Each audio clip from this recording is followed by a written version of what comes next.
We went 27 inches through all that. And look at the frontal diameter on that thing. I mean, it's just this, it's like pushing a barn door through your critter. The back half is homogeneous. So what are we doing with that? Well, we've got this extremely rigid, we'll call it a backbone of that bullet, that's going to keep pushing, which actually continues to help facilitate the expansion.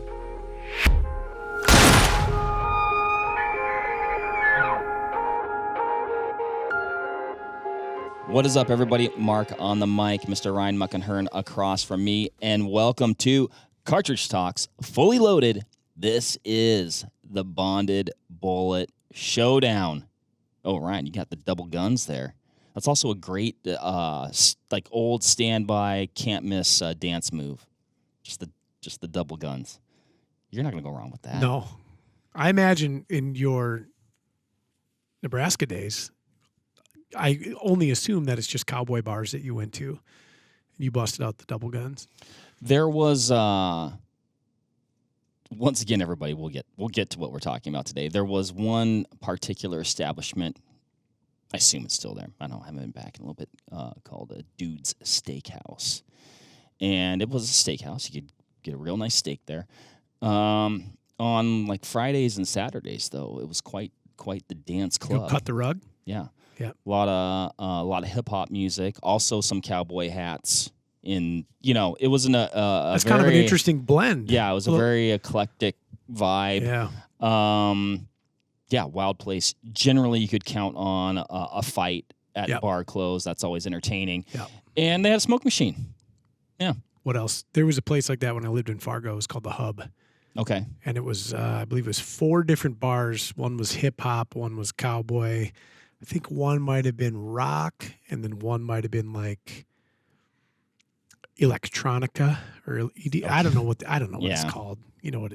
I listen to one kind of music, kind of, sort of, but that was a place that was happening. And then you could converge in the middle, and you would have this blend of musical cultures. And when you mentioned the hip hop and the cowboy, a melting pot, so to speak, sound. Yep. Black lights. Oh, really? Oh, yeah. I wasn't much of a dancer, but then again, I never tried the double guns. Well, that might have saved you. It's kind of it's a fallback. We would get Little Caesars after that.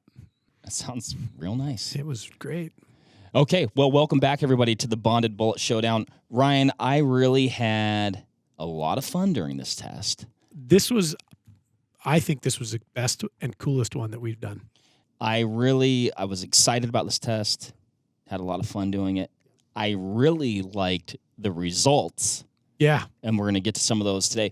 Why I liked the results, why I loved the results, is because it reinforced all of my preconceived notions, thoughts, and experiences as it relates to bonded bullets, their construction, and their performance on game. Yes.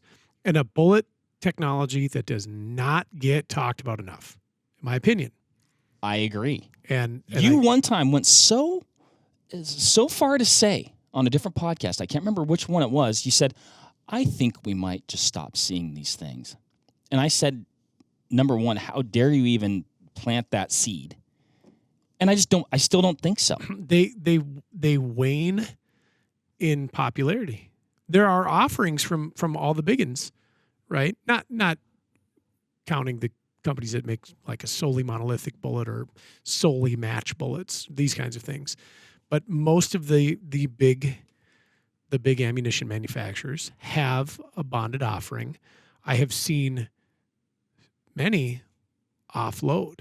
I'm for sure aware of one that I've used with success that did go away. And I do wonder why.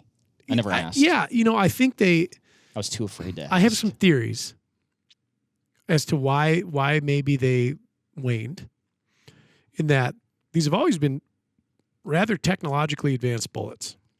And I argue they probably brought the most tech to the market from a hunting bullet perspective earliest. So we have our cup and cores.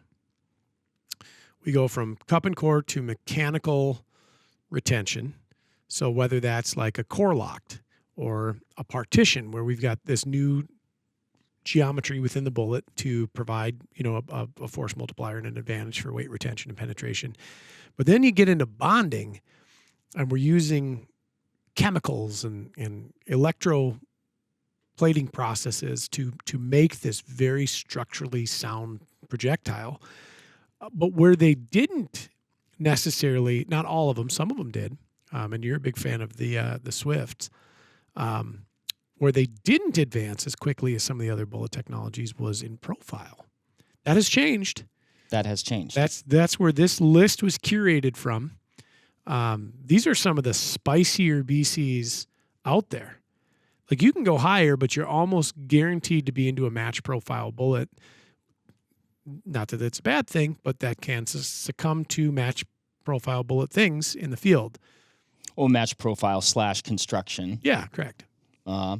Again, and I'll say some people, that's what they're looking for. Yep, absolutely. In a, not only for like a, match recreational long range shooting application, some people say, hey, I find great success on big game. Yep. With that style of construction. Ryan, let's talk about real quick, because I think we should. What is a bonded bullet? Sure. So we're going to back up a little bit. We're going to talk about a cup and core. Okay. Our most basic understanding of jacketed projectiles, I would say. You have a pure lead core, and this is really fascinating. If you ever get a chance to visit an ammunition manufacturer, you get to see how these things are done. It's wild. I think it's the coolest thing. You have a pure lead core that is inserted into a bullet jacket, and the jacket starts in a form you might not expect. Most of the time it's like a cup. And I want you to think of a little copper cup, and then it's run through a series of tools, or dies as they're called, and that cup is extruded out, and so lengthened and given its major diameter and maybe some profiling to the kind of heel of the bullet, if it's like a rebated bow tail or whatever, or not a rebated bow tail necessarily, but like a bow tail. That core is inserted, and then the ogive and nose profile of that projectile is shaped, and then maybe it's tipped. You get a fancy polymer tip, or you're left with a exposed lead tip or a hollow point cavity, and boom, you have a bullet. And it's of course more involved than that, but it's very straightforward: core, jacket, bullet. And that has been a mainstay for over a century, and it still works, and you can still kill game with them handily. A challenge that was encountered when muzzle velocity started getting higher and higher, bullet diameters got a little bit smaller and smaller, was integrity. And so you'd hit, a game animal of some kind, and that bullet, just due to its manufacturing process, might shred itself apart as it's traversing the critter. Right. I mean, it does present a problem. We've achieved all this success and performance with the cartridge itself. Yep. But now we've found, for lack of a better term, like a weak point with the bullet. Yep. Potentially. Yeah. Potentially. Correct. And we've observed this before. We've seen core jacket separations in the testings that we've done. And to Mark's point, like, sometimes that's not a bad thing. Sometimes that is actually a desirable outcome, depending on what you're doing with it or how you're using it. And so we're running conventional cup and core, and then we move into mechanical retention. And I'm just going to pick on the core lock as a great example. We're now moving jacket material into the core material to hold on to it. And like, quite frankly, that's it. Like, it's just gripping it harder, either via a minor, not complete partition, or a shape. Even just like a crimp. Yeah, correct. A crimp is a great way to look at it. And so when we hit that target, whatever it is, or we hit heavy bone, and that nose cone deforms, tears away, breaks off, you get this chunk, this mass that is complete, if you will, allowing that bullet to penetrate deeper. Bonding takes this yet a step further by, through typically a chemical process, adhering the jacket to now a lead alloy core. I'm unaware of any pure lead bonded bullets because I don't think that works from a metallurgy standpoint. Okay. I believe we have to introduce another material into the lead alloy to allow this chemical reaction to occur between the jacket material, which is typically gilding metal, and then this lead alloy core, so that adhesion takes hold. And what you are left with is there's a distinction between the materials used. So you have your copper jacket, and I'm going to use copper with an asterisk because it is gilding metal. And then you have your core material. They stick together. And so we're retaining mass through this chemical process so that as the jacket peels back, the lead core goes with it, but they complement each other in that they add strength to each. They don't necessarily break away, fragment, tear, disrupt, or I guess desired effect here, they don't separate. They don't come apart. Yeah. So we're not left with a distinct cup that was our jacket and a distinct core or pieces of. We end up with this fairly homogeneous structure after we encounter whatever resistance it is, hide, bone, fat, muscle tissue, etc. So you're getting, essentially great expansion. Yes. Excellent penetration. Yes. Great performance on heavy bone, dense muscle, things like that. Yep. Things that all can be encountered on big game animals. Oftentimes on like maybe a hard quartering shot or something of that nature. I think they do a great job, and we definitely saw that in our testing, which brings me to my next point. Yep. Our testing. Yeah. We did a few interesting things with this one we haven't done before. No, we've got to give a major shout out to Mr. Luke. Yes. He spent some time figuring out how we could introduce what I'll call like green deer shoulder blades into the gel blocks. Maybe about an inch, I think, maybe an inch to 2 inches into the gel block. So what we were trying to do was simulate, hide, a little bit of flesh before encountering that shoulder blade. And then, of course, we had the rest of the block for the bullet to traverse and ultimately get captured, which we did capture every single one of the bullets that we tested in the 41 or the 40-inch gel block. Yeah, and so this was cool when we were brainstorming it. We thought, do you use a pork shoulder like that you would go to get at Costco or your local butcher or wherever? Do you use a lamb shoulder or whatever? And of course, we didn't want to be wasteful with food or anything. So the idea got tossed out. Well, hey, wait a minute. We're just after the firearms deer season here in Wisconsin. There's like every small town here, and this is what I really love about this state. Every small town has a butcher shop, right? A lot of German heritage here, which is really cool. You can go to the Dorf House and you can go get some fine homemade sausages and some schnitzel. And there's still a lot of meat crafters here. Well, there really are. And actually, Ryan, I don't know, I'm obviously aware of this, but I've never, I guess, formally made that observation. Yeah. But the town that I live in, we have a local butcher shop. Yeah. Which the next town over, local butcher shop. Yeah. So there's one in your town that I just found out about that I want to go there. Oh, which one? I can't remember what it's called. It's like a guy's first name, and it's like a country market or country store is what it's called. And he does his own sausages, like traditional European German style sausages, cut meats of all kinds and all varieties. Really cool thing. Sells local cheeses. There's the one on Main Street. Yeah, I can't remember the name because I just came by it because I was looking for a particular product. Little tiny shop, great pricing. I mean, if you want premium cuts of meat that weren't like commercially processed, like that's the guy. We got to be talking about the same shop. I mean, I can only imagine that there's one. I mean, it's not little that place, big of a town. Yeah.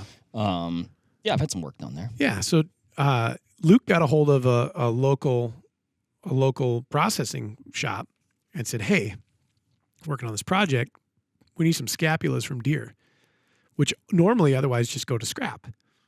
Yeah. And they're like, "Oh, sure." So he got like 15 of the things, figured out, If you freeze them, they unfreeze, and then we got a mess. But if you like air dry them, they're pretty, not like dry, but just like let them kind of crust. Yeah, I mean, it would be similar to when you kind of hang a deer for a couple days and you get that. And then he embedded them in the blocks. So we had the little scapular ridge on the strike face, so that was the tough target to hit. And of course, all the other, structure that is the scapula, and looked great, functioned great, really cool. Slight odor. Yeah, it's a little funk, but it's part of the game. And now we've set a really interesting precedence moving forward. Kind of open up a little Pandora's box when you tiny bit, do something like that. So it was cool. We got to use a wild animal part that we would, as hunters and shooters, encounter in the field. Something that otherwise would have got tossed, and we used it for science. Yes, it was cool. We get to do some fun science around here. Yeah. Should we start talking about the bullets that we tested? Have we laid the groundwork yet? One more thing on the whole selection. Okay. This is not every bonded bullet that's on the market. There are a good number more. Why we picked these particular bullets, I think Mark and I both believed that they represented kind of the most modern offering. And by that, I mean like profile. So, it's no secret a lot of the bullet manufacturers in the market are trending towards a higher BC, slipperier profile projectile. And that is not a bad thing. That's a good thing. Because for you as a hunter or a shooter, this is giving you an opportunity to have higher retained velocity on target, less observed wind deflection. That higher retained velocity and that less, observed wind deflection means you probably have a better opportunity to hit your target at distance and deliver the best terminal performance that you can. So all of these are on the upper side of BC numbers. Mm-hmm. All of them are, of course, bonded and are really quite modern examples. And we'll go through each, of course, but that's where the curation came from.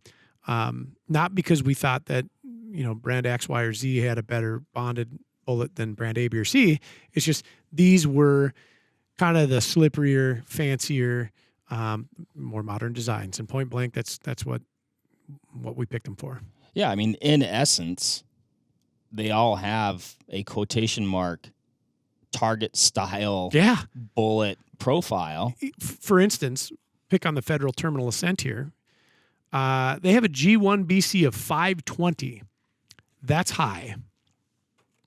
Remington Premier Long Range. This is a Speer Impact. I have the BC number. I've got it right here in my notes, Ryan. Let's see if I got it right. Wait, what are you on? Which Speer one? Impact. 522. That's smoking. The lowest was the Scirocco, which is still really high. That was also the lightest grain bullet that we tested today at a 165. Yep. And even that's still a 470.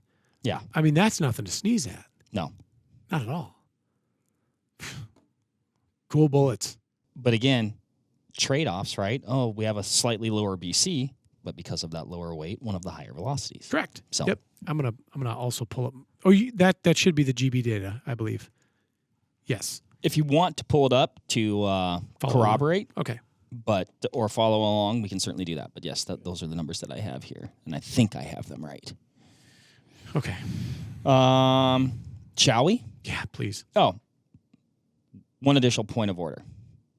We did all of our testing with the venerable 308 Winchester. The only cartridge you ever need. It's a good one.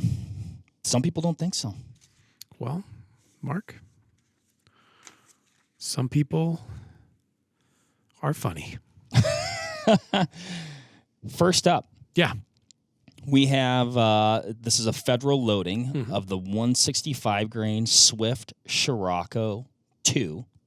There was a 1. Ryan, I've been shooting bonded bullets for a real long time. I shot the original Swift Scirocco that was introduced in, I want to say, I used to know this. I knew this even just a couple weeks ago. Sometime in the 90s, mid to late 90s, I believe. Fact check me out there if you like. I shot my biggest blacktail to date with the original Swift Scirocco. Got him. Real nice 4-point. Is that the one that's forked? He's slick, no eye guards, and then he's 4-point. Yep, that's a handsome buck. Real nice buck. Shot him in probably about like a 10-year-old clear cut. One of my favorite places to hunt blacktails. Maybe not 10, probably about actually 4 to 6 years old, somewhere in there. But yeah, bullet performed as intended. Shot at it was a 180 grainer out of my .6. My first introduction, Browning BAR. Yeah, my first introduction to the Scirocco was an .6, and then 260 Remington. Okay. Yep. Unfortunately, this is not the Swift's problem. The 260 Remington was twisted 1 and 9. You know what it didn't do? Group. Shoot. So you know what I did? I got another 260. Did it shoot? No. What was the twist rate on that one? 9. So then you know what I did? What if you had gotten that in a 1 and 8? Oh, it would have been a hammer. Yeah. You know what I then did? I got another 260. Were you drawn to the numbers and thought certainly third time's the charm? No, I just wised up, and then I got a 1 and 8, and that was a great gun. That was I still had the barrel, so sometimes I think I could just hot swap that barrel over. I ended up changing that gun to a 6.5 Creedmoor twice. My gun's had a lot of barrels, but yeah. Can I take it out of the sandwich bag? Yes, please do. So like we said, 165 grainer. The box posted muzzle velocity was 2,700.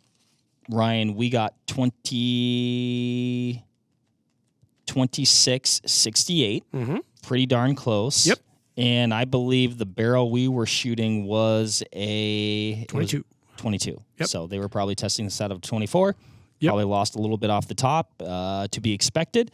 And so I'd say their numbers are right on. I'm going to read I've got the bullet description here, Ryan. Okay. From the website. Push effective range to new extremes while delivering a more lethal blow on impact with Federal Premium Swift Scirocco 2 loads. The polymer-tipped bullets' streamlined design and high ballistic coefficient produce flat trajectories while retaining more velocity and energy downrange.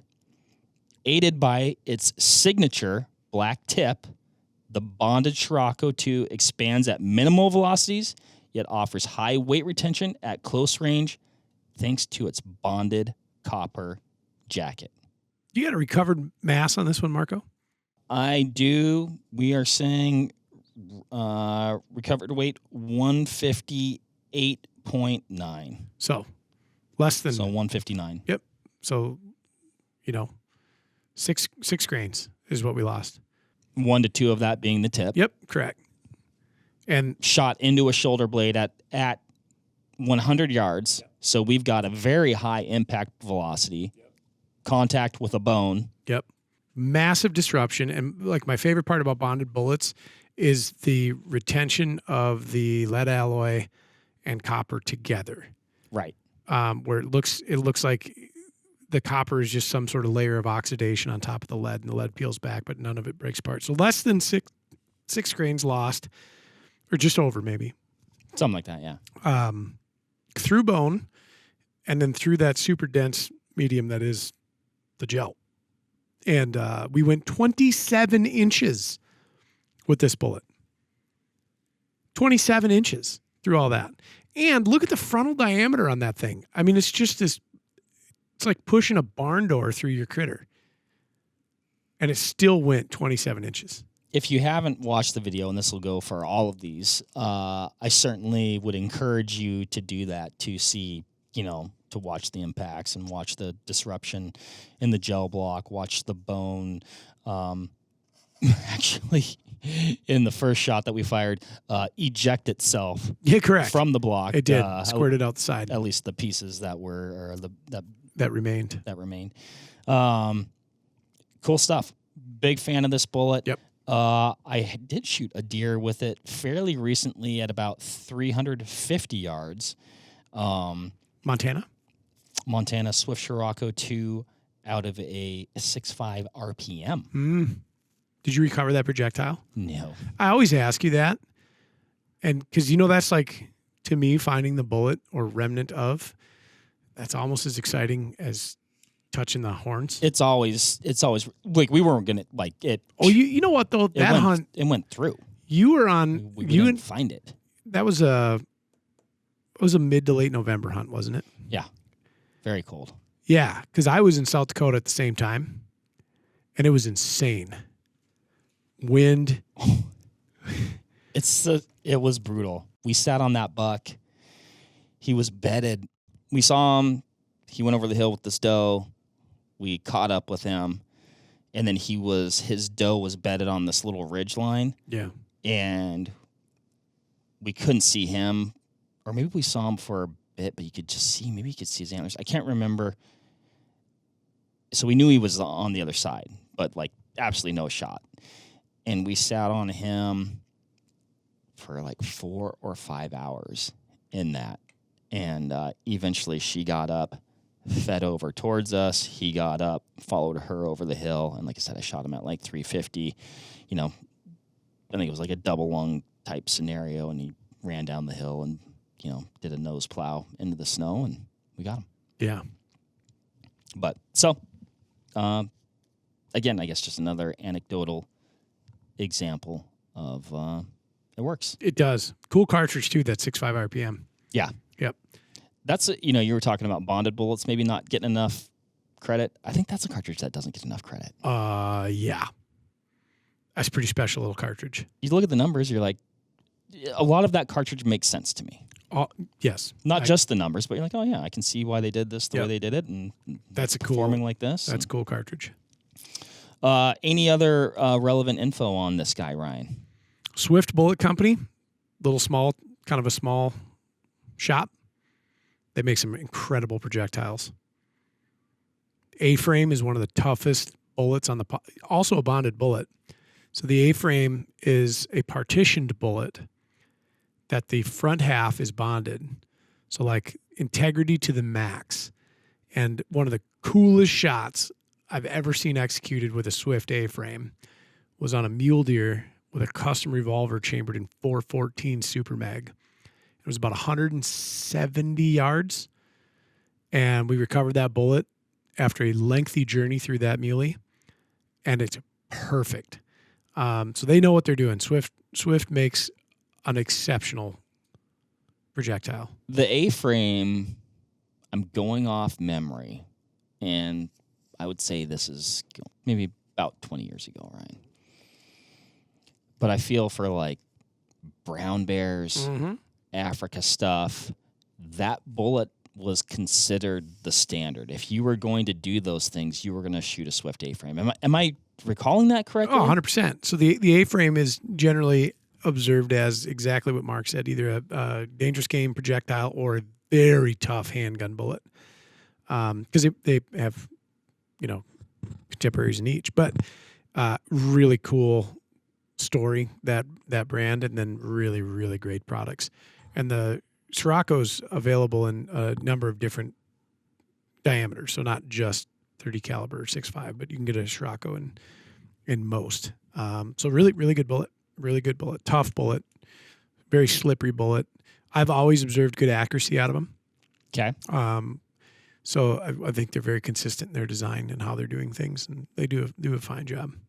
I think a lot of what people liked about that bullet, we see from a performance standpoint, similar things with these bonded bullets today. Mm-hmm. Yeah. Oh, yeah. But just a lot more advanced. Yes. Cool. Should we move along? Move along. Moving along now. Next up, the Nosler AccuBond LR. Yeah. The ABLR, or as you like to call it sometimes, the Abler. Abler. The Abler. Yeah. The enabler. Yeah. It's enabled me to kill a few critters. Same. Very big fan of this bullet. It's a bullet that I've loved loading in the past for a number of different chamberings. I've always found this to be one of my favorite performers from an accuracy standpoint. And I think it's a really nifty bullet too. So there's two distinct AccuBonds. There's AccuBond and AccuBond long range, and they're two very different bullets. Same technology, both are bonded. The ABLR has a much thinner jacket material at the ogive. So in contrast with the regular AB, just the AB itself. And what they've done with this projectile is allowed it a significantly higher BC number. So sleeker profile, better long range, wind deflection and retained velocity, but also significantly lowered its minimum threshold.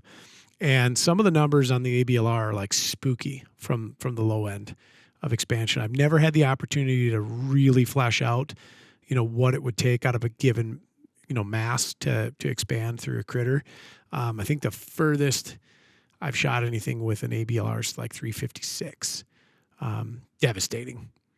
It absolutely expanded because the exit hole on the other side of that creature was significant. Yeah, I've killed a couple critters with 190 grain ABLRs out of the old 300 short mag. I shot nothing at exceptional range, even though they did shoot just absolutely incredibly. Yeah.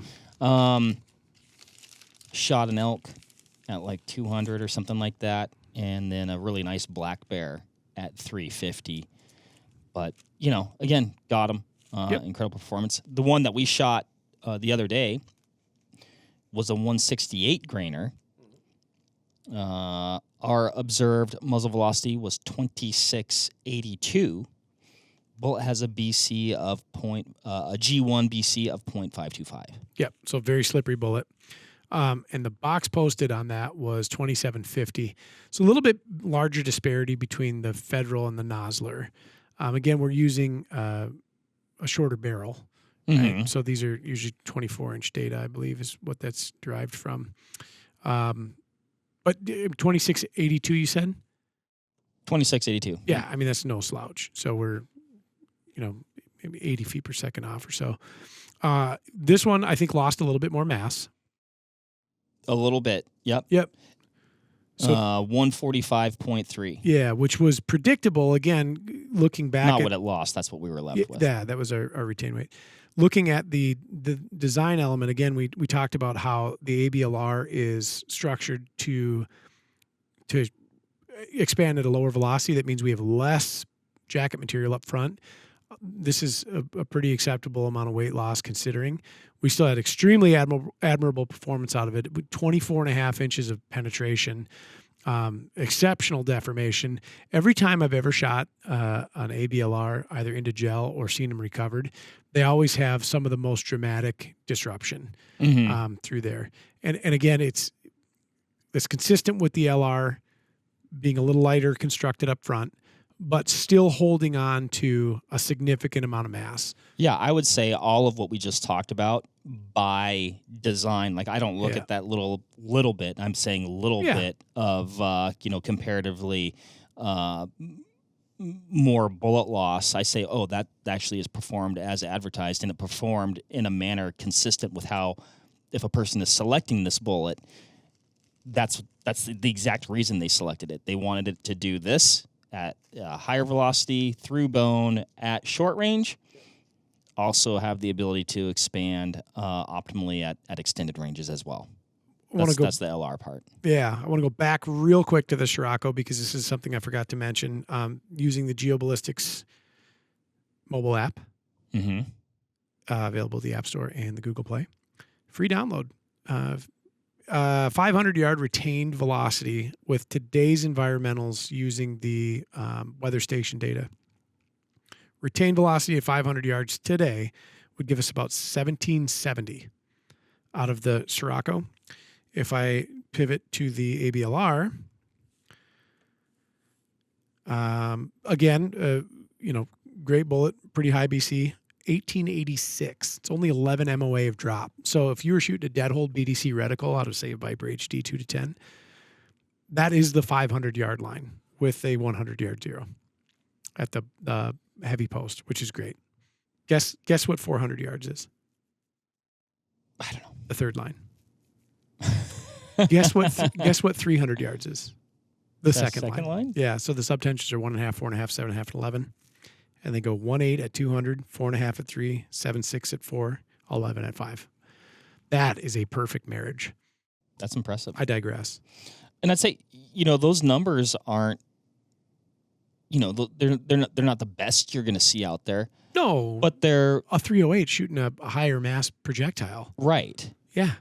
So that's still impressive, and it's still extremely capable, in my opinion, to take game out to that 500-yard mark. That's a elk solution. Which, and we talk about this periodically, but I feel like we get used to talking about kind of some of these more extreme ranges. Yep. And then we have to kind of come back down to earth a little bit and realize that 500 yards is a really long way. It's over a quarter mile, actually. When you think about it in that context, it's pretty wild. A lot of performance there. Yeah, Ryan, you mentioned the penetration, 24.5, retained weight of 145.3. And yeah, I don't know, always a good one. Classic bullet, really quite like the ABLR. Shot it in 6.5, 308, 30-06, 300 Weatherby, and 280 Ackley. Yeah, I've had success with it on mule deer, Aoudad, Sitka blacktail with the standard ABLR for those ones. Yeah, always treats you right. Should we go on to the next? Please. Keep this train a moving. Yep. Well, I didn't read the description. That's what I wanted to do. Oh, go ahead, Mark. I got all the descriptions. I like them. Yeah. Big copy guy. A lot of them are fairly consistent. So this is for the AccuBond LR, ABLR. Through a proprietary bonding process that eliminates voids in the bullet core, the AccuBond bullet couples Nosler's proven copper alloy jacket with its lead alloy core, resulting in a lethally penetrating bullet that uniformly expands on impact. The bullet's unique white polymer tip, boy, we got black and white. The bullet's unique white polymer tip assures accuracy and smooth chambering, while the boat tail base at the rear of the bullet acts as a platform for large diameter mushrooms. Designed for accuracy near or far, Nosler's AccuBond bullets provide undeniable reliability. Next, Ryan. Yeah. This one was new to both of us. At least firing. And I got to say, this offering, I had to eat my hat, which I was happy to do. Why so? Well, I'll tell you. I didn't go into it with any. Speer is an old bullet company. They are very, very famous for a lot of different things. And I don't know that either I wasn't paying attention or I think it was I wasn't paying attention. I would say they're a company that not a lot of people are necessarily associating with high performance long range rifle. Here's a great case in point. I think if I were to do a poll of maybe above average enthusiasts in the shooting world, I said Speer makes what bullet? Many of them are going to say gold dots, which is an awesome pistol bullet, right? Defensive bullet. Contract after contract after contract, department after department after department have depended on the gold dot projectile for many, many, many, many, many years. And it's one of the most reliable and exceptional defensive pistol bullets on the market. Now, CCI Speer, as an organization, they do a lot of different things. They have their hands in a lot of different cookie jars, so to speak. And why should I be surprised that they produce an exceptional long-range hunting bullet? I shouldn't, but when I saw this one, I thought, cool. It's a Speer offering in a racy modern profile. What gave me more pause though was it was a Remington loading This now makes sense because of the relationship. I didn't know what I was going to get from a performance standpoint. What I observed, though, firing over a Garmin Zero chronograph, was this was the most consistent load that we fired. From an ES and an SD standpoint, the most consistent by a margin. Also was exceptionally accurate. So put this one on your radar as something to test. Mark, give us some numbers.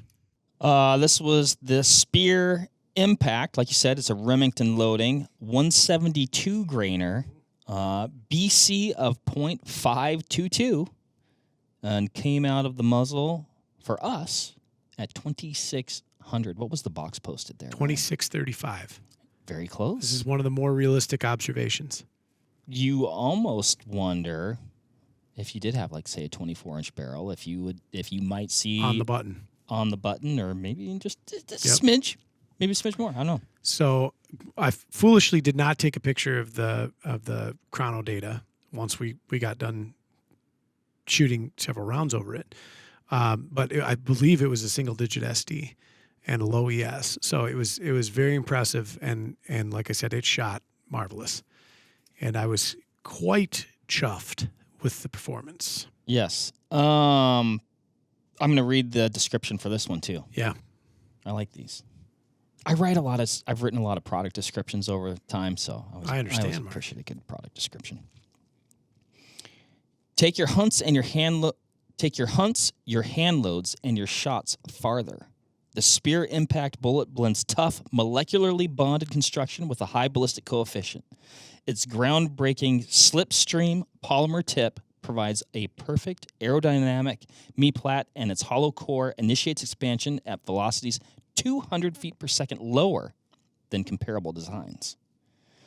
The combination results in deep penetration at mid-range, as well as extreme accuracy and consistency, low velocity expansion at distances.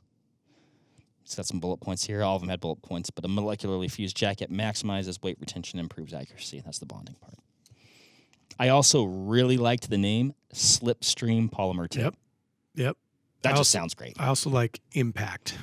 Yeah. It's good. They did good. And I like that it was 172 grains. And I'll tell you why. So we get a chance to interact with a lot of bullet manufacturers. And when you start talking to some of their ballisticians, it's obvious that they have a lot of passion for optimization of design. And I think with a lot of things, you have an opportunity to go two ways when you settle on something. You put your best foot forward in a design category, and you end up shading a little towards convention, right? Sure. Because it's familiar. It's safe. Or you go with absolute best design. And some examples of this would be like in Hornady's ELDM line, like it's specifically the 6.5, or excuse me, ELDX. 143 was a wild number. It just kind of was different, right? A lot of times you see these things in 5 grain increments, 10 grain increments. That's 143. I love it. I know that's because like Dave and Jaden and the guys over there modeled and played. Very like, intentional. Yes, it's 143. And I feel the same thing about this. It's 172. It is not 173. It is not 170. It's not 175. It's 172. I love that. Yeah. That caught my eye. Not here or here. Here. What really caught my eye, though, Mark. Time out, though. Yeah. I want to say, because making that move can go one of two ways. Oh, yeah. It looks weird. It looks weird. Like you said, as a consumer, you're not familiar with it. Like, I'm used to 165s and 180s. How come this isn't one of those? So you're like, it's almost like, I feel like even cartridge naming sometimes sinks. Yep. Because of the lack of familiarity or something 100%. like that. For some reason with bullets, though, like, at least for me personally, immediately, like, I like that. I'm assuming what you're saying. Yeah. That's for a reason. Yeah. Yeah. What really impressed me, though, was... And then it does kind of stand out, too, because you're like, that's different. It's kind of grabby. Yep. What really impressed me was this thing's expanded form. And so understand we pushed it through bone, so we don't have this picture book expansion. But when you examine it closely, you go, oh, it's a long-range Speer gold dot, like to a T. Skived scoring on the jacket, very uniform pedal maneuvering or movement. So see how it's got those 1, 2, 3, 4, 5 Right. distinct zones. And again, it hit bone, and bone does really interesting things to material. I suspect if we shot another one of these or another 10 of these into just the block, it would look as pretty as a picture. They would all peel back into their design crumple zones. They'd roll back on it and would look just awesome. But this thing is a sailboat going through whatever we hit, and it still pushed 22 inches of material. Right. Huge. I mean, we had been shooting obstructed gel with 308 before, and we'd observed 16 inches, 17 inches before they'd come to an at rest. This went through a scapula and had an expanded diameter of 1 point. Is that a 9? I think it's 1.9. Yeah. That is incorrect. There's no way. That It's is- no, it's not 1.9 inches. No. It doesn't matter. Giant. Like its largest diameter is probably akin to that of a quarter, maybe just slightly smaller. And it still went through. Do we have a calendar? We do. Earlier, MC Ryan looked at me. He's like, "Do you want this?" And I was, "No, we don't need that." But in fact, He knew. he knew. He always does. Always does. It's like I think it's his first time doing this with us, Mark. 0.9. Oh, okay. So 10th off a full inch. Had a great wound cavity. It was impressive. Yeah. Retained weight. This is the coolest part. 170.7. We lost the tip. Right. That really is incredible. And like you said, that frontal diameter, I picture that thing, going through lung tissue or something like that, and just ugh. Retained velocity at 500 yards is 1,854 feet per second, requiring 11.7 MOA of drop. So it's a little bit slower than the ABLR, which is fine. Requires just a little more vertical correction, but that's pretty cherry. Well, as we talk about velocities here too, you can extrapolate what we're seeing here with a 308 and be like, oh, well, what happens when I shoot this out of my 270, my .6, my 300, Yep. 7 meg, 7 PRC, whatever, Do you remember what your MV was on your 300 with the 190 ABLR? Because you make a really great point there, Mark. I think it was 29 and change. Let's see if I still have that in my I hope so. geoballistics. Yeah, so I know I sent it to you, but I don't have it in my database any longer, just simply because I removed it when you changed barrels and we went with different ammo. I don't remember what the box posted was on that as well. I wanted to say it was a little bit lower than 29 because your Was it? I think if I'm going off memory, I want to say 2875. that seems reasonable. No, that might have been the 200 grainers. No, those were 2735. Okay. Well, I'm just going to plug in 2850 with the 190 ABLR as a conservative estimate. And just for fun, of course, the 190 has a significantly higher BC, 2,100 feet per second at 500 yards. About 150 feet per second advantage over the 308, and certainly extending our distance in the 300 short mag platform. But that should go to highlight the 308's performance when paired with a bullet like this. Like, it is a viable 500-yard solution.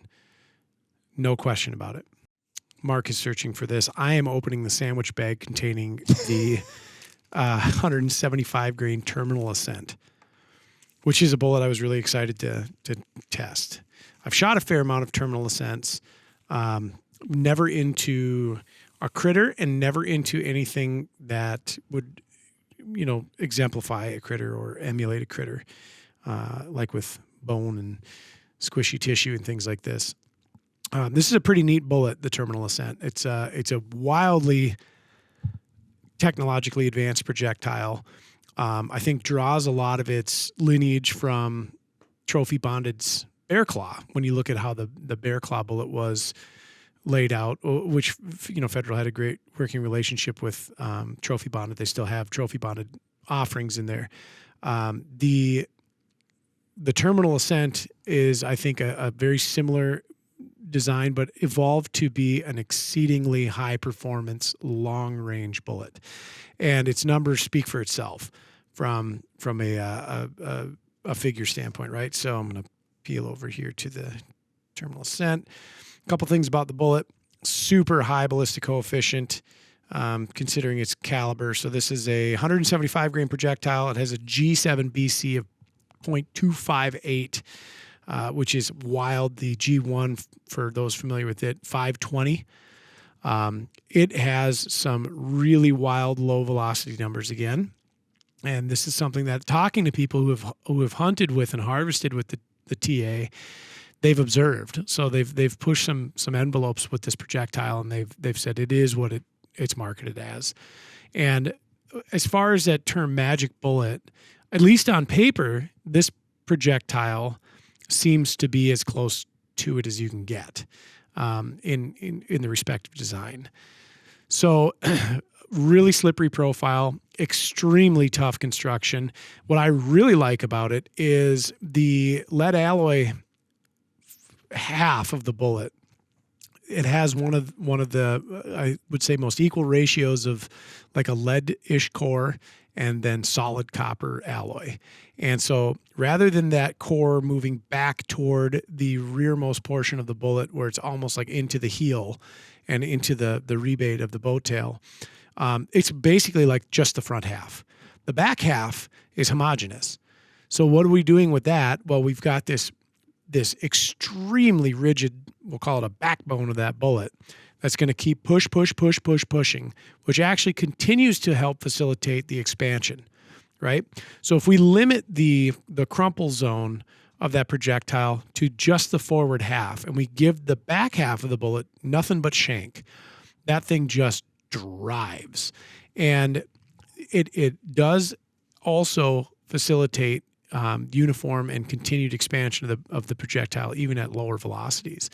And it's bold claim, right, to say that you've got accurate and lethal expansion from 0 to 900 yards, depending on the chambering, of course, because we still have to observe those minimum, like physics dictates that a bullet only works at a certain distance. But in some of the chamberings out there, especially in some of those higher energy, higher velocity Magnum format cartridges, like, it's no joke. Like, they're wicked and wild. Very attractive bullet too. I give it the award for the raciest of designs. It has a semi-translucent blue tip, and that is a really attractive, dark blue. And it lets a little light through, and then this very lovely uniform nickel plating that goes through and throughout. Of the polymer tips, it looks like it's just a tad. Is that an optical illusion? No, it's a little bigger than some of the other ones. It's a bigger tip, yeah. And so I think that's all intentional. And again, the structured crumple areas and the tearaway points on the jacket, we saw it. I mean, it looks just like the picture on the back of the box. Understand we contacted bone with it, so it moved material in a slightly different fashion. And I would say all the bullets exhibit a very similar shape once they get pushed through the shoulder blade. And we did try to target that scapular ridge. We didn't hit it exactly every time, but we did a pretty darn good job of getting close to it, or getting to at least the point of the scapulas, or the shape of the scapula where it started running up that ridge, where now you've got this interesting facet that can deflect or put different force on the bullet at different times, where with like just a cup and core, that's where you're going to see a shear. Right. That's where you're going to see material ripped off. What was our retained mass on the TA? It was, wrong sheet of paper, 170.7. 175 grain fired weight, 170.7. You're losing than 173 for all for all intents and purposes, right? You know, excuse me, 171. Yeah. So yanked through 22 inches of gel again after striking bone, and that gel is just kind of a different gel. It's a very interesting material. This is a pretty cool bullet, and I think if your gun shoots them, if it'll drive them and it'll shoot them well, this is a pretty special offering in the terminal ascent. I know some very accomplished hunters, probably like best hunters that I know. Yeah. Consistently killing a lot of big game. Yep. That have settled on this bullet. Yep. And just because it's working for them. Yeah. And they're finding themselves, like I said, shooting a lot of critters, big critters, and have the data points to prove that it's performing well. Oh yeah, I think that's undoubted. What can you tell us about this bullet, Mark? I know you like to read that copy. I do. You were reading my mind. This is for the terminal ascent, 175 grain, 308. Any hunt, any range, go beyond what you ever thought possible with Federal Premium Terminal Ascent. Bonded construction penetrates deep on close targets, while the patented slipstream polymer tip initiates expansion at velocities 200 feet per second lower. Oh, this is kind of similar. Did I read this twice? Nope. Same thing. Then comparable designs. The bullet's long, sleek profile offers an extremely high ballistic coefficient, and its AccuChannel groove technology improves accuracy and minimizes drag. Available in a full selection of long-range hunting cartridges. Bingo. Yeah. Great bullet. It performed well. Like we said, 170.7 retained weight, 175 grains, ballistic coefficient of 0.520, and a starting muzzle velocity for us of 2540. Yeah, box velocity was 2,600, so only 60 feet per second off, which I think truly is in well within the confines or the parameters of acceptable, considering it's likely tested on a 24-inch barrel. Yeah, we're losing about 20 and change feet per second per inch, so that's right on. 30 feet per second per inch, perhaps. But yeah, that plays well. I don't see any signs of velocity-related embellishment thus far. Not a bit. Next up, Ryan, one I think we both like for a variety of reasons. One I will say I've heard lots of, I guess I'm including the original Federal Fusion in this. This is the Federal Fusion tipped. Finally. A 180 grainer. Yep. With a BC of 0.501. Our observed muzzle velocity of 2541. Box posted of 2,600. So, again, right in the pocket. Right in the pocket, yep. Right in with the others. When this bullet came out many moons ago, this probably would have been early 2000. The original Fusion. The original Fusion would have been like, what, maybe 04 time frame? Question mark? Yeah, I mean, I was writing mid-2000s. I know I was writing copy for Cabela's at the time. Mid-2000s. Yep. Really cool bullet. Yeah. Economical cheap bullet. Very inexpensive. High-performing bullet. Way above its pay grade. This is the evolution of that bullet. A lot of the same attributes, but also marrying it with those other attributes that we're talking about of more of that target style, high BC, boat tail design. This was the one I was most excited to test. Because it still maintains some of that economical component? That, and I was so floored and impressed by the original Fusion. And when the Fusion first came out, a couple things, I'm not going to say caught me off guard, but vexed me a little bit. So this is a little bit different than a bullet jacket that's fused to a core. This is a jacket that's applied to a core,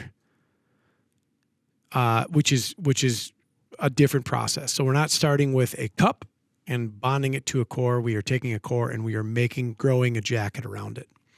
Okay. Yes, which is really neat. And we talked about this with our friends at Federal. Well, actually, that's an upcoming one, probably. Yeah. Secret. Shh. Tune in. What do they call that? A tease? Yeah. I looked at it at first. I was like, oh boy, what are we going to get?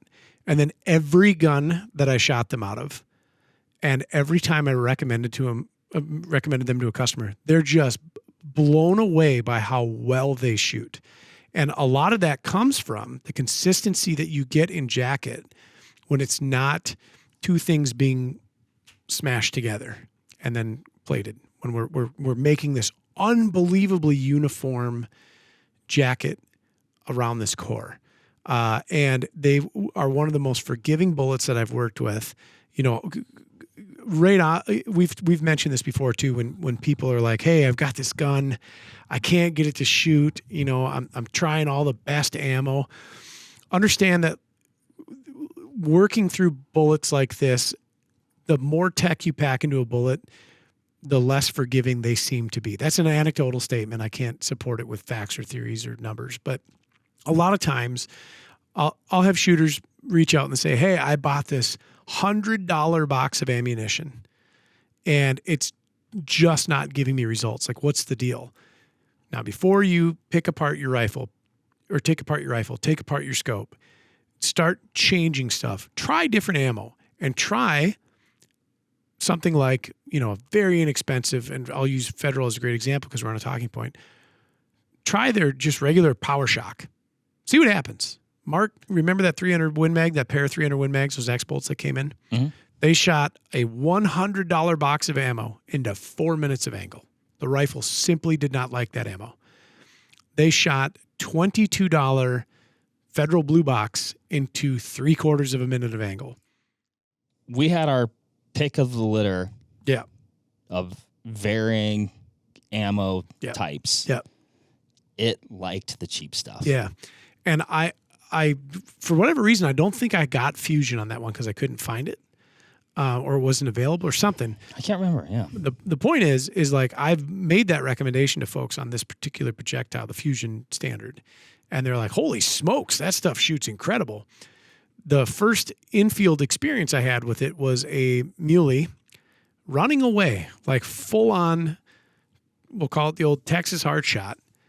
Bullet hit the ham and blew out the neck. And the result was, of course, catastrophic. It also broke the femur and continued on and just zipped right through him. That was a 300 Wisdom. I think there was a 165. I still have some of that ammo. So really, really impressive bullet. It was great to see. I think it's now been 2 years the tipped has been on the market.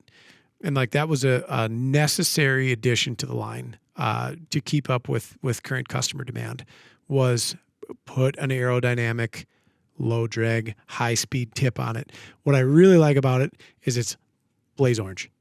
So there's a call out to the hunters and all of us. They've got a blaze orange tip on this.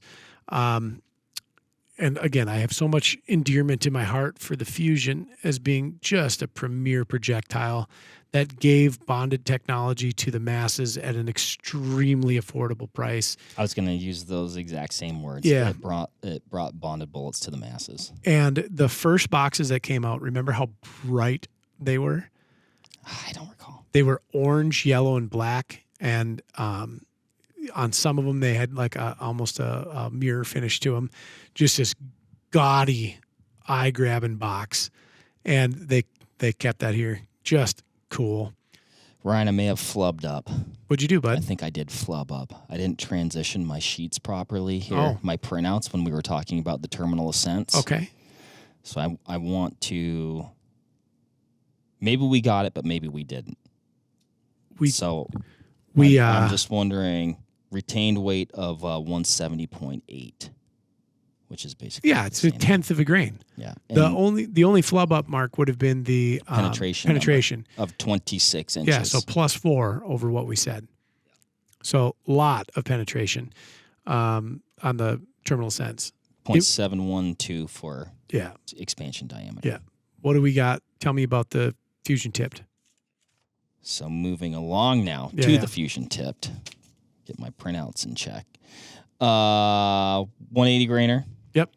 This one was a little interesting. 23 3/4 Yep. inches of penetration. Retained weight of 183.2. So what I think I could do is I could pull one and weigh it and see what it actually weighs. There's a lot of material still stuck in the bullet, which I think is where we're getting a little bit of flub in the weight. And you know what? I'll do that. We'll make an amendment to this later. Mm-hmm. I'm gonna figure out how to get that material out of there because it's like encapsulated by the hilarious pedals that have opened up and peeled back. And then I'll pull one and I'll weigh it, and we'll come up with those figures. But this, I think, was I don't know if I can say it was the winner because it's pretty subjective. But man, am I glad that we tested it, and man, am I glad that it lived up to its. Yeah, I mean, it is a winner. Yeah, You know. yeah, It's a fantastic. and it option. wasn't a contest. Mark's right. No, it wasn't. We weren't looking for which one's the best. no. BC of 0.501, very respectable. Yep. Coming out the pipe for us, 2541. Yep. The box posted velocity for this 26. one run. Yeah. Okay. Yeah. Again, the ratio of what we're seeing very consistent there as far as our observed muzzle velocity versus what it was likely tested with a 24-inch barrel. Yep. No flies on the old Fusion tipped. Not at all.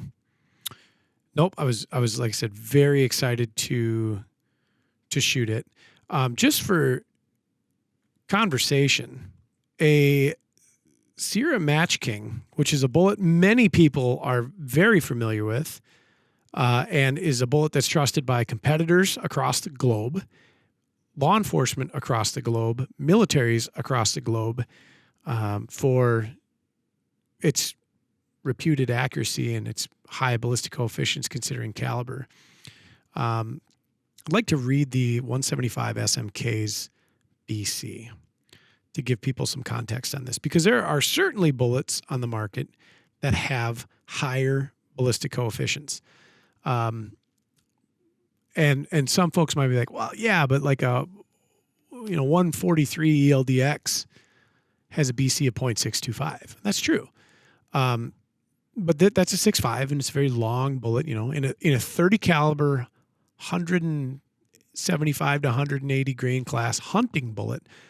For contrast, a 175 SMK as launched from a 308 would observe a BC of 0.496 typically.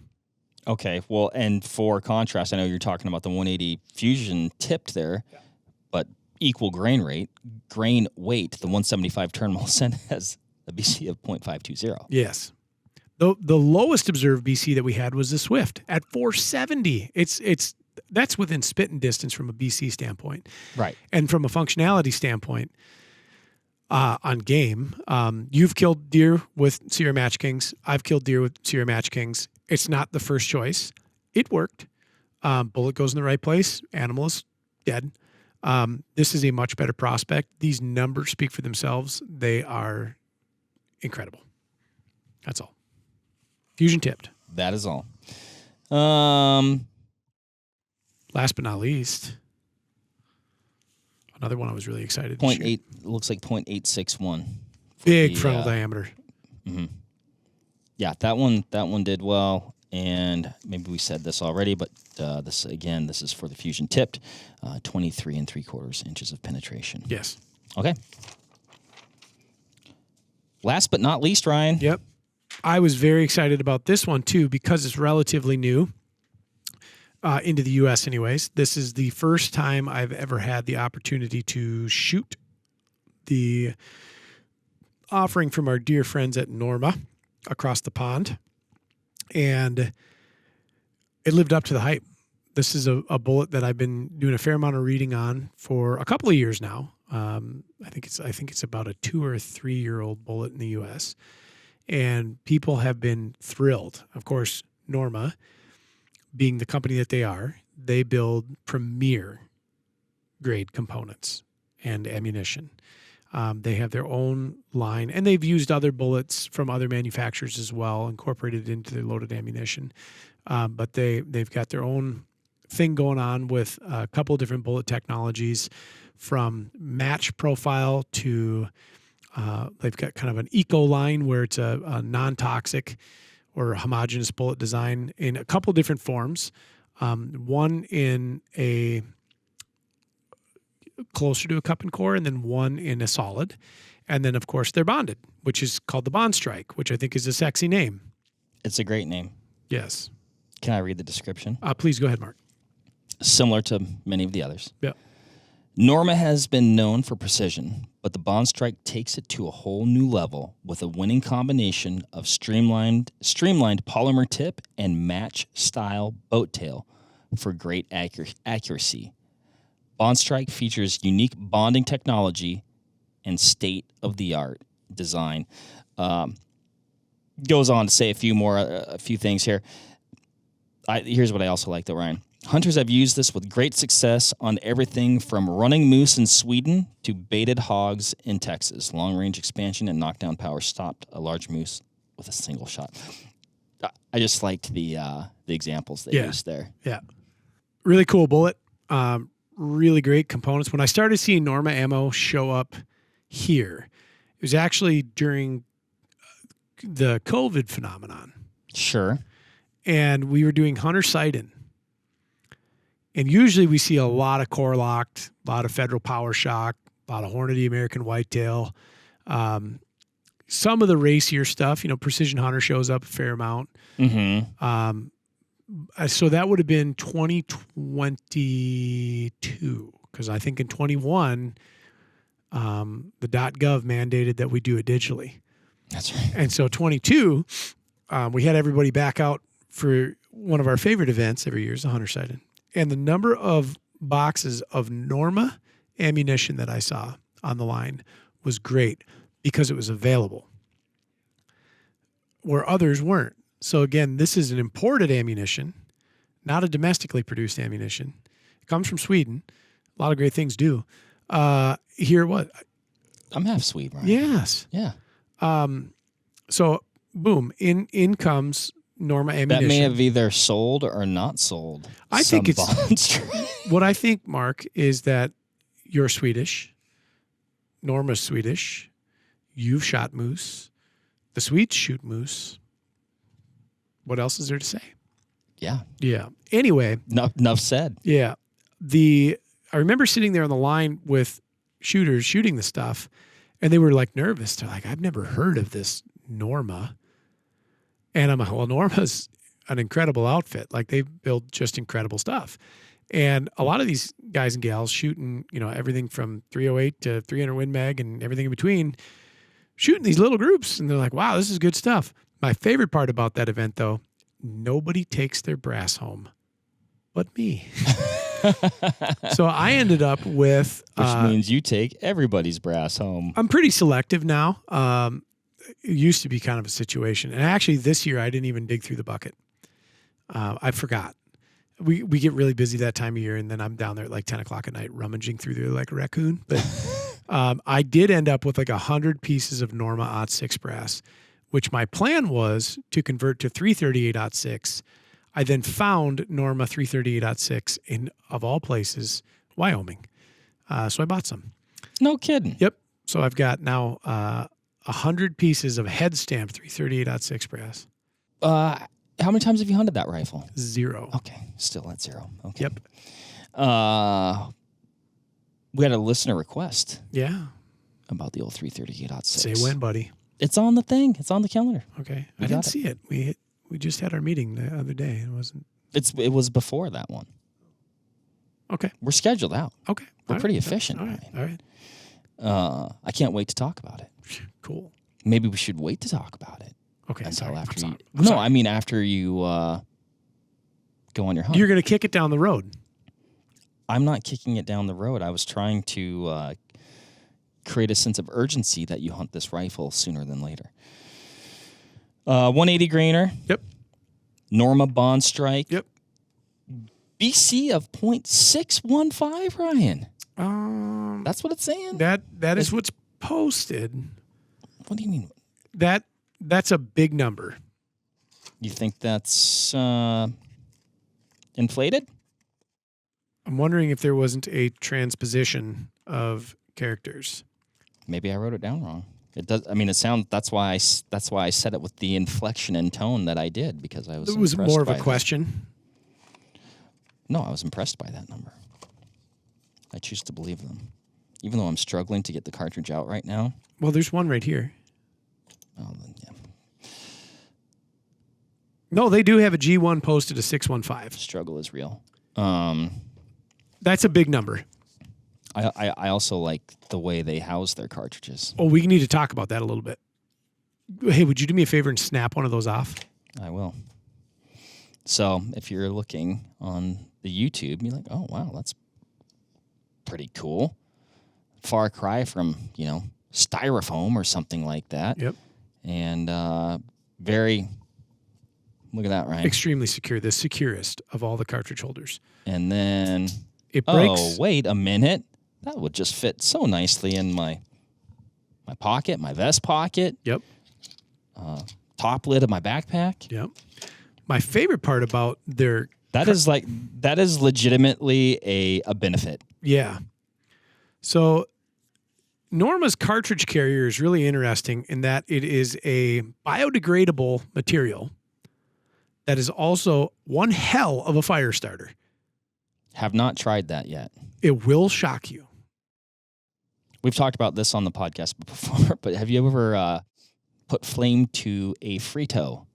Yes. They burn like a candle. Yeah. So if you ever Should need... tell you something about their caloric value. Hopefully you're never in a situation where you have to decide between the caloric intake of your Frito or if you want to start a fire. Its viability as a fire starter. These are neat cartridge carriers. I think it's a very nice accompaniment to the premium componentry that is their brass powder selection and bullet. I really do like working with their brass, so I started working with Norma brass in 260. What do you like about it? Oh, it's just really good quality. Like, okay. The brass moves like it should. Consistent weights. It cuts nice. So when I'm trimming case necks, which is just my least favorite thing to do, or case mouth, excuse me, and chamfering and deburring, it does a fine job. There's very little chatter. My cutting tools seem to move through it like it's butter. Very premium stuff. I am curious about that 615 BC because that is mighty high. I'm not arguing it. I need to know more. But that bullet, man, did a fine job of functioning. So 180 grain launch weight. What was our recovered? We're saying 173.5. Okay. 29.5 inches of penetration. Deepest penetration. Also, but expansion diameter, I guess we're saying on the smaller 709. side. Yes. So I think that is the smallest recovered diameter. So it stands to reason that projectile moved deeper. Nonetheless, disrupted completely. Boy, there's no free lunch, huh? No. You know what I mean? Yeah. So, and that should be predictable, Mm-hmm. right? So if you've got this giant, 55-gallon drum diameter thing moving through your target, it's going to stop sooner. Frontal diameter is going to catch it acting like a brake. The smaller it is, the deeper it goes. And it's not, it's not like the thing didn't expand. It completely expanded. Oh, 100%. And this one actually had a significant wound channel and had very early deployment in the block. So we're part of the thing with the depth of the scapula is we also want to see, how quickly is that bullet beginning to deploy? So we can see in the wound channel, and again, and I've said this before, especially in the clear solution, it's very challenging to see the whole story with respect to wound channel. But you can see as the block is contacted, when the bullet starts to open up, and if we didn't have the scapula in there, you can see where it hits its kind of peak deployment and then actually starts to narrow up again. And this was one of the earlier deploying projectiles in there. We saw tip material, where the tip had broken away in a few millimeters of that block. And as Mark had mentioned earlier, there's probably about 2 inches of material before we hit the embedded bone. And so when the tip is coming apart, like on contact, and we're starting to initiate that expansion, not only are we hitting the bone with a bullet that's in its early to middle stages of deployment, but when it hits, it's hitting with a larger frontal area, which is going to disrupt more tissue, which is going to fracture, shatter, and distribute energy better. And you're going to end up with a really mean critter moving through that critter. So that was a good one. Yeah. And maybe this is what you were just talking about, but that quotation mark, which I don't think is a detriment to the bullet's performance at all, lesser degree of frontal diameter, high weight retention, it's just folded back more, and maybe that speaks to that earlier and ease of expansion. Yep. It actually expanded more. At one time in that process, it probably looked like one of these other ones. Definitely. Nope, that's a svelte machine. It's one that I would consider taking to the woods. Yep. Absolutely. And here's the thing about all these, right? And something I think that I always tell people, never take my word for it. Like, I like what I like, but I do a lot of testing. Mm-hmm. So, and do a lot of load development and fleshing out the details. Like, usually I'm tuning a bullet to a gun. It's not super common that I just grab an off-shelf solution and it just works. Sometimes it does. And you know what happens when it does? I just run that. I don't monkey with loading it, right? And I've gotten lucky. But if you're not a hand loader and you're not buying these bullets as components, which as far as I know, they are all offered now as components, including the Bondstrike. And you're looking for a bullet that's going to give you what we've examined here today from a performance standpoint. Buy a box of each and give your gun and give the ammunition a thorough evaluation to see, one, does your gun like it?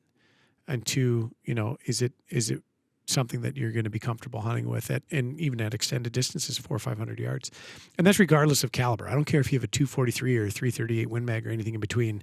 There's no guarantee that because Nosler is renowned for making exceptional bullets and exceptional brass, that it's going to shoot in your gun. You might not. Terminal Ascents might not shoot in your gun. None of these might not shoot in your gun. So you have to give them their due cause. Test them. And that's really probably my final concluding thought after doing this testing, Ryan.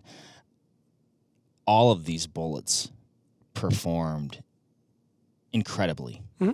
In my opinion.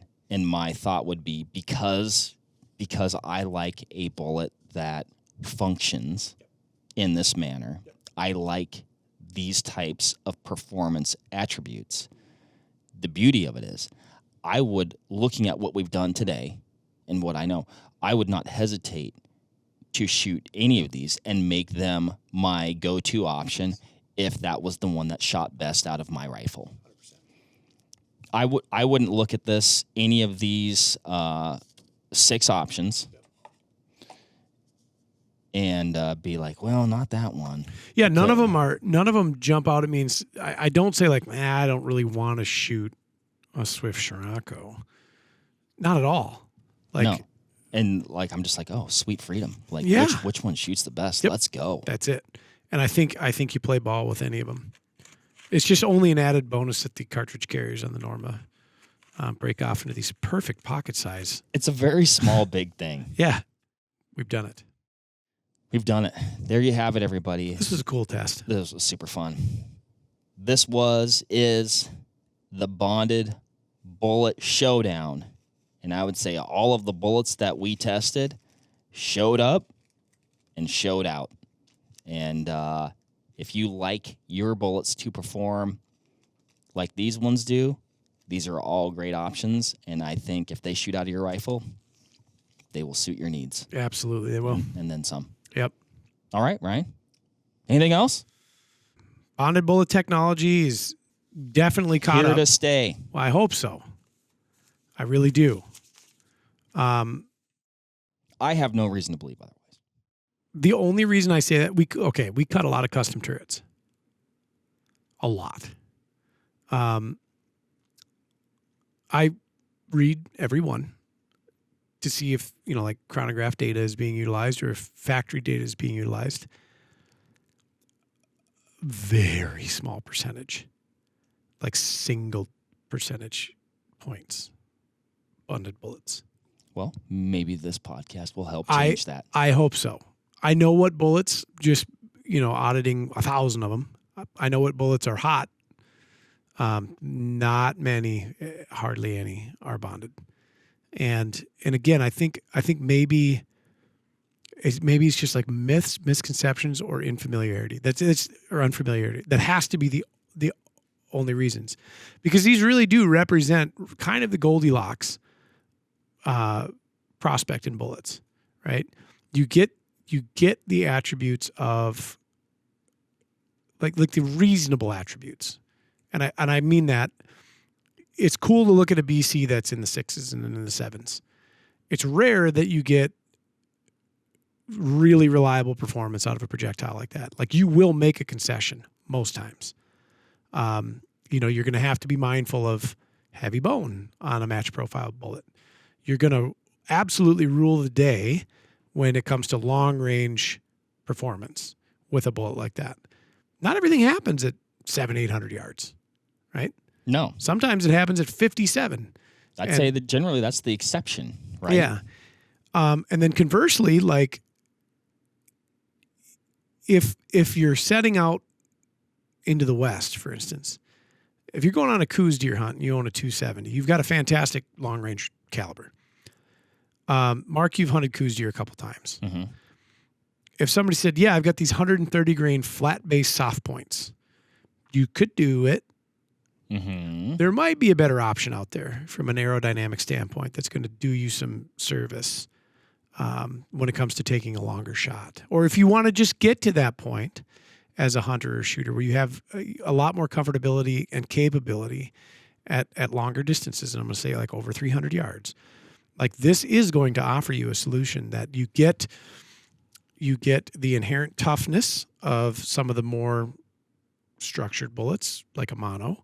You get penetration characteristics getting close to a mono. You get match profile bullet performance, not quite to the same level. This is not an ELDX. This is not a Berger. It is approaching. It is. It is approaching. And you get this nice blend. These are like just right. Just right. I don't disagree. Yeah. You did a little tease foreshadowing. Yeah. Earlier in the podcast. And this one, I'm going off script with this one, but I've seen some things lately that go in some ways against what we talked about, like guys using small calibers, yep, match style bullets, yep, and at least what they are seeing on even very large cervids. Really good performance, and it's left me with, it's gotten me a little bit intrigued. But for now, this is the Bonded Bullet Showdown. These are our results. They are consistent with everything that I've observed in my life and how I like a bullet to perform. And hopefully you find this information out there valuable. And if you haven't been shooting bonded bullets or looked at them, I would recommend you consider doing so, and you just might find your very own Goldilocks hunting bullet. There. All right. That good? I can't say anything because you dropped that little nugget there, and I want to debate, but we're not going to do that. Not yet. Okay. Thanks for listening. We'll catch you on the next one. See ya. Bye, everybody. There you have it, folks. Thank you very much for listening. As usual, give this video a like if you liked it, comment something below, and give us a subscribe to the Vortex Nation podcast channel. It would mean a lot to us. Also, why don't you give us a follow over on Instagram while you're at it, at Vortex Nation Podcast. We'd love to hear from you over there, and we'll keep you updated with all kinds of cool photos and videos from our adventures that we do here. Otherwise, we will see you on the next one. Thank you again. Happy hunting and shooting, everybody. Have a good one.